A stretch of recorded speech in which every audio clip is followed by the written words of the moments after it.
नमस्कार मित्रों। आज भाग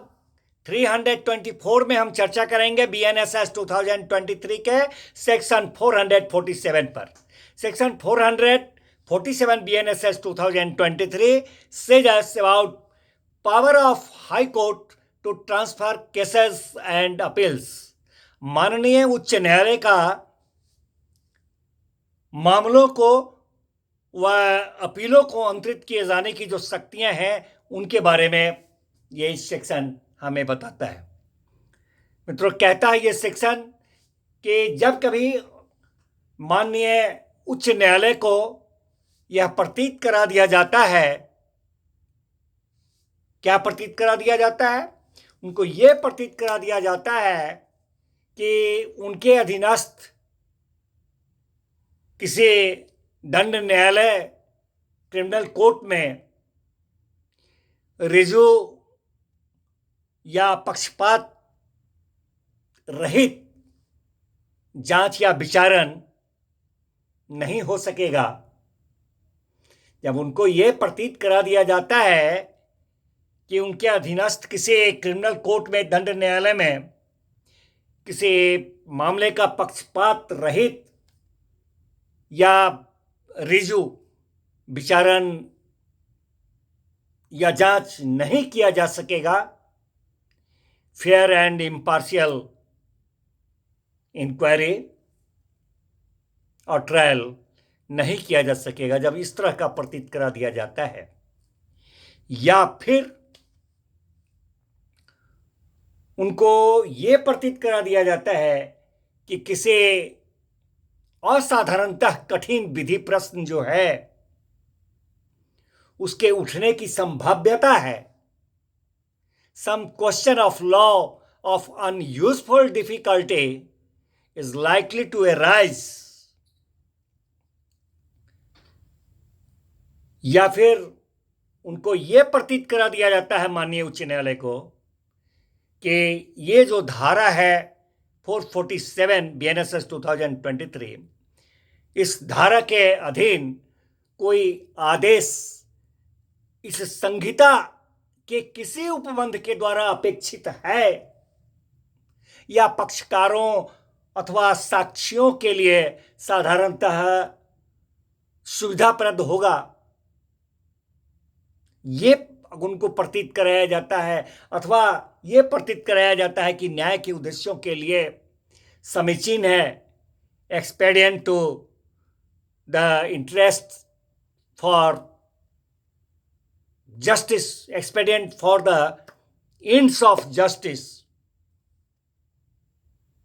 एक्सपेडिएंट for the ends of justice, ये अगर उनको प्रतीत करा दिया जाता है तो वहां पर माननीय उच्च न्यायालय आदेश दे सकेंगे। क्या आदेश दे सकेंगे? वे आदेश दे सकेंगे कि किसी अपराध की जांच या विचारण ऐसे किसी न्यायालय के द्वारा किया जाए जो धारा 197 से लेकर 205 बीएनएसएस 2023 तक के अधीन क्वालिफाइड तो नहीं है, मीन्स टू से वो अहर्ता रखने वाला तो नहीं है, किंतु ऐसे अपराध के जांच अथवा विचारण करने के लिए अन्यथा सक्षम है। कोई विशिष्ट मामला अथवा कोई विशिष्ट अपील या मामलों या अपीलों का वर्ग उनके प्राधिकार के अधीनस्थ किसी दंड न्यायालय से ऐसे समान या वरिष्ठ अधिकारिता वाले किसी अन्य दंड न्यायालय को अंतरित कर दिया जाए। कोई विशिष्ट मामला सेशन न्यायालय को विचारणार्थ सुपुर्द कर दिया जाए, अथवा कोई विशिष्ट मामला या विशिष्ट अपील स्वयं अंतरित कर दी जाए और उनको स्वयं अंतरित कर दी जाए और इसका विचारण उनके समक्ष किया जाए। ऐसा वो माननीय उच्च न्यायालय आदेश कर सकेंगे अगर उपरोक्त बातें उनको प्रतीत करा दिया जाता है, तो इस तरह के कोई भी आदेश वो दे सकेंगे। मित्रों, माननीय उच्च न्यायालय निचले न्यायालय के रिपोर्ट पर या हितबद्ध पक्षकार के आवेदन पर या स्व प्रेरणा पर कार्यवाही कर सकेंगे, परंतु कहता है यह सेक्शन कि किसी मामले को एक ही सेशन खंड के एक दंड न्यायालय से दूसरे दंड न्यायालय को अंतरित करने के लिए आवेदन माननीय उच्च न्यायालय से तभी किया जाएगा जब ऐसा अंतरण करने के लिए आवेदन जो है वह सेशन न्यायाधीश महोदय को कर दिया गया है और सेशन न्यायाधीश महोदय उसको नामंजूर कर चुके हैं, तभी माननीय उच्च न्यायालय को इस तरह से आवेदन दिया जाएगा। मित्रों, इस धारा का जो उपधारा 1 जिस पर चर्चा किया अभी, तो कहता है ये सेक्शन कि उपधारा 1 के अधीन आदेश के लिए प्रत्येक आवेदन समावेदन मोशन द्वारा किया जाएगा, जो कि उस दशा के सिवाय जब वो आवेदक जो है वह राज्य के महाधिवक्ता एडवोकेट जनरल ऑफ स्टेट हैं, इस दशा के सिवाय वह जो होगा वह शपथ पत्र के द्वारा, एफिडेविट के द्वारा या अफर्मेशन प्रतिज्ञान के द्वारा वह समर्थित सपोर्टेड होगा वह आवेदन। जब ऐसा आवेदन अभियुक्त करता है, अभियुक्त व्यक्ति के द्वारा जब इस तरह का आवेदन किया जाता है, तो वहां पर कहता है सेक्शन कि माननीय उच्च न्यायालय उसे निर्देश दे सकेंगे। उस अभियुक्त को क्या निर्देश दे सकेंगे? वो निर्देश ये दे सकेंगे कि वह जो है वह किसी कंपनसेशन के पेमेंट करने के लिए, किसी प्रतिकर को संदाय करने के लिए, जैसा कि माननीय उच्च न्यायालय उपधारा 7 आगामी है, उस पर चर्चा नहीं, उपधारा 7 के अधीन अधिनिर्णित अवार्ड करेंगे, बंध पत्र या जमानत पत्र निष्पादित करें। मित्रों, इस तरह का प्रत्येक आवेदन जो होगा वह आवेदक जो है पीपी साहब को उस आवेदन को लिखित सूचना, उस आवेदन का जो है लिखित सूचना, और भी लिखित सूचना उन आधारों की प्रतिलिपि सहित देगा जिन आधारों पर कि वह आवेदन किया गया है। और आवेदन का जो मेरिट है, गुण अवगुण है, उस पर तब तक कोई आदेश नहीं किया जाएगा जब तक ऐसी सूचना के दिए जाने और आवेदन की सुनवाई के बीच कम से कम 24 घंटा का समय बीत न गया हो। कहता है यह सेक्शन कि जहां आवेदन किसी अधीनस्थ न्यायालय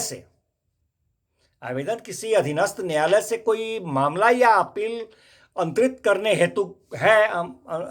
मामला या अपील को अंतरित करने के लिए किया जाता है, वहां यदि माननीय उच्च न्यायालय का समाधान यह हो जाता है कि ऐसा करना न्याय हित में आवश्यक है, तो माननीय उच्च न्यायालय आदेश दे सकेंगे। क्या आदेश दे सकेंगे? वो वैसे में ये आदेश दे सकेंगे कि जब तक आवेदन का निपटारा न हो जाए तब तक के लिए अधीनस्थ न्यायालय की कार्यवाही ऐसे निबंधनों पर ऑन सच टर्म्स जिन्हें अधिरोपित करना माननीय उच्च न्यायालय ठीक समझे रोक दी जाएंगी। परंतु इसका परंतु कहता है कि ऐसी रोक जो होगी वह धारा 346 के अधीन प्रतिप्रेषण करने का जो शक्ति है, प्रतिप्रेषण करने की जो अधीनस्थ न्यायालय की शक्ति है, उन शक्तियों पर कोई प्रभाव नहीं डालेगी। जहां उपधारा 1 पर जो चर्चा किया, जहां उपधारा 1 के अधीन आदेश देने के लिए आवेदन खारिज कर दिया जाता है, वहां यदि माननीय उच्च न्यायालय का यह राय है कि आवेदन तुच्छ या तंग करने वाला था, that was in nature of frivolous और वेक्सेशियस, तो वह आवेदक को आदेश दे सकेंगे, वह माननीय उच्च न्यायालय क्या आदेश दे सकेंगे? वह आदेश दे सकेंगे कि एक ऐसी राशि जो उस मामले की परिस्थितियों में माननीय उच्च न्यायालय समुचित समझें, आवेदन का जो विरोध करने वाला है उस विरोध करने वाले को बतौर प्रतीक कर